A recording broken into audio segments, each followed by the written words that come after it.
कड़ियाल कलां ਦਾ ਜ਼ਿਕਰ ਕਰੀਏ ਤਾਂ ਲਿਖਣ ਪੜ੍ਹਨ ਦੇ ਹਵਾਲੇ ਨਾਲ ਇੱਥੋਂ ਦੇ ਢੇਰ ਸਾਰੇ ਸ਼ਾਇਰ, ਆਲਮ, ਫਾਜ਼ਲ, ਅਦੀਬ, ਸ਼ਾਇਰ ਅਤੇ ਲਿਖਾਰੀ ਚੇਤੇ ਆਉਣ ਲੱਗ ਪੈਂਦੇ ਨੇ।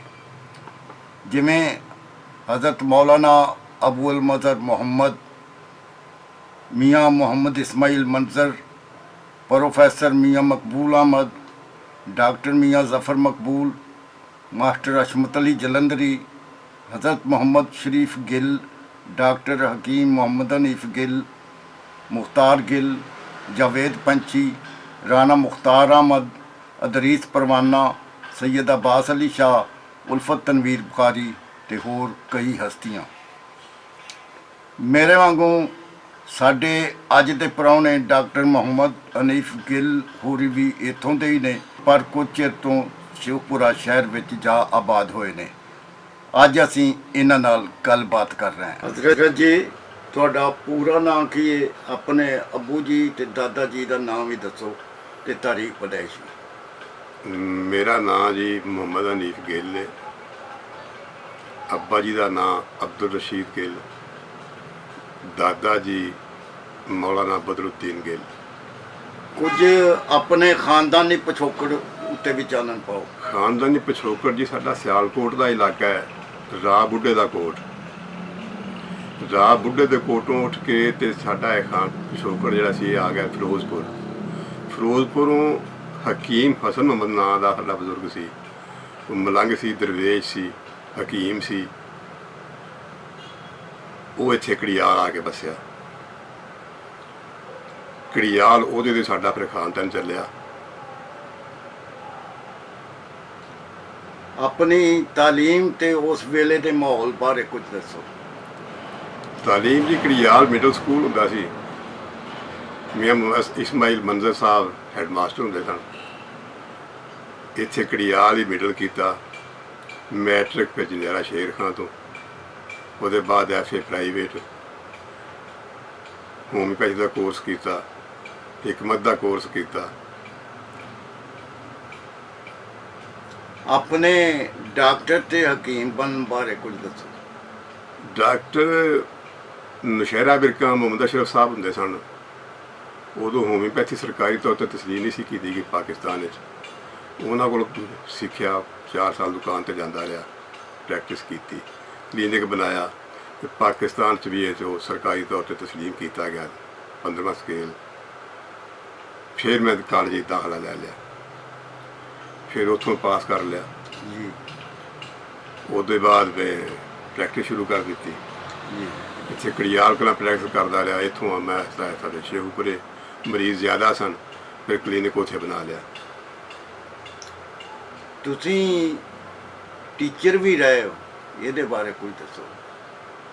ਟੀਚਿੰਗ ਜੀ, ਮੈਂ 25 ਸਾਲ ਸਰਵਿਸ ਕੀਤੀ, 26 ਸਾਲ। ਉਹਦੇ ਬਾਅਦ ਰਿਟਾਇਰਮੈਂਟ ਲੈ ਲਈ। ਤੁਸੀਂ ਤਸਨੀਫੋ ਤਾਲੀਫ ਵੱਲ ਕਿਵੇਂ ਆਏ ਤੇ ਕਿਹੜੀਆਂ ਕਿਤਾਬਾਂ ਮੁਰਤਬ ਕੀਤੀਆਂ? ਤਸਨੀਫੋ ਤਾਲੀਫ ਦੀ ਹਿਕਮਤ ਦਾ ਸ਼ੌਕ ਸੀ ਤੇ ਮੈਂ ਇਹਦਾ ਪੜ੍ਹਦਾ ਰਹਿੰਦਾ ਹਾਂ, ਮੁਤਾਲਾ ਕਰਦਾ ਹਾਂ। ਮੁਖਤਲਿਫ ਕਿਤਾਬਾਂ ਪੜ੍ਹੀਆਂ ਤੇ ਇੱਕ ਪੰਜਾਬੀ ਤਿੱਬ ਦੀ ਕਿਤਾਬ ਖੈਰ ਮਨੁੱਖ, ਉਹ ਮੈਨੂੰ ਫੁੱਟਪਾਥ ਤੋਂ ਮਿਲੇ ਪੁਰਾਣੇ ਕਾਗਜ਼ ਜੀ। ਉਹਨਾਂ ਨੂੰ ਫਿਰ ਪਹਿਲਾਂ ਸੋਧਿਆ ਮੈਂ। ਹਾਂਜੀ। ਉਹ ਸੋਧੀ ਦੇ ਪਾਕਿਸਤਾਨ ਪੰਜਾਬੀ ਅਦਬੀ ਬੋਰਡ ਨੇ ਛਾਇਆ ਕੀਤਾ। ਇਹੀ ਸ਼ੌਕ ਹੈਗਾ, ਵੱਧਦਾ ਗਿਆ। ਤੇ ਫਿਰ ਮੈਂ ਕਿਤਾਬ ਕੁਰਾਨ ਔਰ ਤਿੱਬ, ਉਹ ਇੰਤਬਾਕ ਕੀਤਾ ਤਿੱਬੀ ਅਸੂਲਾਂ ਦਾ ਕੁਰਾਨੀ ਆਇਤਾਂ ਨਾਲ। ਉਹ ਕਿਤਾਬ ਫਿਰ ਸ਼ਾਇਦ ਮੈਂ ਆਪ ਕਰਵਾਈ ਜੀ। ਅਲਹਮਦੁਲਿਲਾ ਕਾਫੀ ਪਜ਼ੀਰਾਈ ਮਿਲੀ ਉਹਦੀ। ਇੱਕ ਜਨਾਜ਼ੇ ਬਾਰੇ ਵੀ ਤੁਸੀਂ ਲਿਖੀ? ਜਨਾਜ਼ੇ ਬਾਰੇ ਮੈਂ ਲਿਖੀ ਨਹੀਂ ਸੀ। ਜਨਾਜ਼ੇ ਬਾਰੇ ਕਿਤਾਬ ਮੈਂ ਵੱਡੇ ਭਾਜੀ ਮੌਲਾਨਾ ਮੁਹੰਮਦ ਸ਼ਰੀਫ ਗਿੱਲ ਸਾਹਿਬ, ਉਹਨਾਂ ਨੂੰ ਕਹਿ ਕੇ ਲਿਖਵਾਈ ਸੀ, ਸ਼ਾਇਦ ਮੈਂ ਕਰਵਾਈ ਸੀ। ਐਤਕਾਂ ਤੁਹਾਡੀ ਕਿਤਾਬ ਹਦੀਸ ਨਮਾਜ਼ ਅਰਬਾਈਨ ਸ਼ਰੀਫ ਛਪੀ ਹੈ। ਇਹ ਮੁਰਤਬ ਕਰਨ ਦਾ ਖਿਆਲ ਕਿਵੇਂ ਆਇਆ ਤੇ ਇਹਨੂੰ ਮੁਕੰਮਲ ਕਰਨ ਵਿੱਚ ਕੀ ਕੀ ਔਕੜਾਂ ਪੇਸ਼ ਆਈਆਂ? ਇਹ ਹਦੀਸ ਨਮਾਜ਼ ਜੀ, ਮੈਂ ਚਾਹੁੰਦਾ ਸਾਂ ਕਿ ਹਦੀਸ ਪਾ ਕੇ ਕਿ ਜਿਹਨੇ 40 ਹਦੀਸਾਂ ਯਾਦ ਕੀਤੀਆਂ, ਯਾਦ ਕਰਵਾਈਆਂ, ਕਿਸੇ ਨੂੰ ਸੁਣਾਈਆਂ, ਕਿਸੇ ਨੂੰ ਦਸੀਆਂ, ਕਿਸੇ ਨੂੰ ਭੇਜੀਆਂ, ਉਸ ਬੰਦੇ ਦੀ ਬਖਸ਼ਿਸ਼ ਦਾ ਮੈਂ ਨਬੀ ਸੱਲੱਲਾਹੁ ਅਲੈਹਿ ਵਸੱਲਮ, ਮੈਂ ਉਹਨਾਂ ਦੀ ਬਖਸ਼ਿਸ਼ ਦਾ ਜ਼ਿੰਮੇਦਾਰ ਹਾਂ। ਇਸ ਫਿਕਰੇ ਨੇ, ਇਸ ਹਦੀਸ ਨੇ ਇਹ ਤਹਿਰੀਕ ਪੈਦਾ ਕੀਤੀ ਕਿ ਹਦੀਸ ਨੂੰ ਛਾਪਣਾ ਚਾਹੀਦਾ, ਕਮ ਤੋਂ ਕਮ 40 ਸਹੀ। ਤੇ 40 ਚ ਕਰਦਿਆਂ ਉਹ ਇੰਤਖਾਬ ਉਹ ਵੱਧਦੀਆਂ ਗਈਆਂ, 70-80 ਹੋ ਗਈਆਂ। ਜੀ ਭਾਜੀ ਨਾਲ ਸਲਾਹ ਕੀਤੀ ਵੀ ਇਹ 40 ਦੀਆਂ ਛਾਪਣੀਆਂ ਤੇ ਚੌਖੀਆਂ ਹੋ ਗਈਆਂ ਨੇ।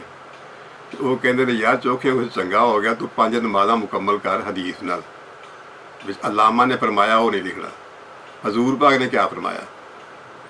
ਉਹ ਕਰਦਿਆਂ ਮੈਂ ਨਮਾਜ਼ਾਂ ਪੂਰੀਆਂ ਕੀਤੀਆਂ ਤੇ ਤਨਵੀਰ ਬੁਖਾਰੀ ਸਾਹਿਬ ਕੋਲ ਆ ਕੇ ਵਿਖਾਇਆ, ਕਿਉਂਕਿ ਭਾਜੀ ਦੀ ਫੌਤ ਹੋ ਗਈ ਚੁੱਕਿਆ ਉਸ ਤੋਂ ਪਹਿਲਾਂ।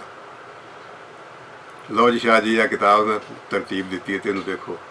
ਤੇ ਸ਼ਾਹ ਜੀ ਕਹਿਣ ਲੱਗੇ ਅੱਲਾ ਦੇ ਬੰਦਿਆ, ਤੂੰ ਕਿਤਾਬਾਂ ਦਾ ਕੰਮ ਤੇ ਕੀਤਾ, ਹਦੀਸ ਵੀ ਇਹਦੀ ਇਕੱਠੀ ਕੀਤੀ, ਮਿਹਨਤ ਵੀ ਕੀਤੀ 4 ਸਾਲ, ਤੇ ਇਹਦੇ ਨਾਮੁਕੰਮਲ ਹੈ। ਫਰਜ਼ੀ ਨਫਲੀ ਨਮਾਜ਼ਾਂ ਕਿੱਧਰ ਗਈਆਂ, ਈਦ ਸ਼ਬਰਾਤ ਕਿੱਥੇ ਗਈ, ਰੋਜ਼ੇ ਕਿੱਥੇ ਗਏ, ਉਹ ਵੀ ਸਾਰੇ ਦਰਜ ਕਰੋ ਹਦੀਸ ਨਾਲ। ਉਹਦੇ ਬਾਅਦ ਫਿਰ ਵਕਤ ਲੱਤਾ ਉਹਨੂੰ, 2-3 ਸਾਲ ਲੱਗ ਗਏ, ਨਫਲੀ ਨਮਾਜ਼ਾਂ ਪੂਰੀਆਂ ਕੀਤੀਆਂ। ਉਹਦੇ ਬਾਅਦ ਇਹਨੂੰ ਤਰਤੀਬ ਦਿੱਤਾ, 40 ਬਾਬ ਬਣਾਏ। 40 ਬਾਬਾਂ ਦੇ 36 ਬਾਬ ਜਿਹੜੇ ਨੇ ਉਹ ਫਿਰ ਅਰਬਾਈਨ ਦੀ ਹੈਸੀਅਤ ਨਾਲ ਹਰ ਥਾਂ 'ਤੇ ਆਪਣੀ ਤਰ੍ਹਾਂ ਕਾਇਮ ਨੇ। ਜੀ ਇਸ ਤਰ੍ਹਾਂ ਕਿਤਾਬ ਮੁਕੰਮਲ ਇਸ਼ਾਇਆ ਕਰਵਾਤੀ। ਇਸ ਕਿਤਾਬ ਨੂੰ ਮੁਰਤਬ ਕਰਨ ਦੀ ਲੋੜ ਕੀ ਸੀ? ਇਹ ਮੁਰਤਬ ਕਰਨ ਦੀ ਲੋੜ ਇਹ ਸੀ ਜੀ ਕਿ ਸਾਡੇ ਅਕਸਰ ਨਮਾਜ਼ੀ ਨਮਾਜ਼ ਦੀ ਅਦਾਇਗੀ ਦਾ ਸਲੀਕਾ ਨਹੀਂ ਜਾਣਦੇ। ਮਿਸਾਲ ਦੇ ਤੌਰ ਤੇ ਮੌਲਵੀ ਸਾਹਿਬ ਨੇ ਸਲਾਮ ਫੇਰਿਆ ਤੇ ਬਾਅਦ 2 ਸੁਨਤਾਂ 2 ਨਫਲ ਪੜ੍ਹਨੇ ਨੇ, ਤੇ ਉਹਨਾਂ 'ਚੋਂ ਇੰਨੀ ਤੇਜ਼ੀ ਕਰ ਜਾਂਦੇ ਨੇ ਕਿ ਜੇ ਨਮਾਜ਼ ਦਾ ਤਸੱਵਰ ਤਕਰੀਬਨ ਖਤਮ ਹੀ ਹੋ ਜਾਂਦਾ ਜੀ। 3 ਮਿੰਟਾਂ 'ਚ 4 ਰਕਾਤਾਂ ਪੜ੍ਹ ਕੇ ਪਾਸੇ ਕਰਦੇ ਨੇ। ਇਹਨੂੰ ਨਮਾਜ਼ ਦੀ ਚੋਰੀ ਕਿਹਾ ਗਿਆ। ਹਾਂਜੀ ਉਹਦਾ ਇੱਕ ਅਲੱਗ ਫਿਰ ਚੈਪਟਰ ਬਣਾਇਆ ਨਮਾਜ਼ ਦੀ ਚੋਰੀ ਬਾਰੇ, ਹਦੀਸਾਂ ਜਿਹੜੀਆਂ ਨੇ ਉਹਦੇ ਵਿੱਚ ਕੀਤੀਆਂ। ਹੋਰ ਅੱਜ ਕੱਲ੍ਹ ਜ਼ਿੰਦਗੀ ਕਿਵੇਂ ਪਈ ਗੁਜ਼ਰਦੀ?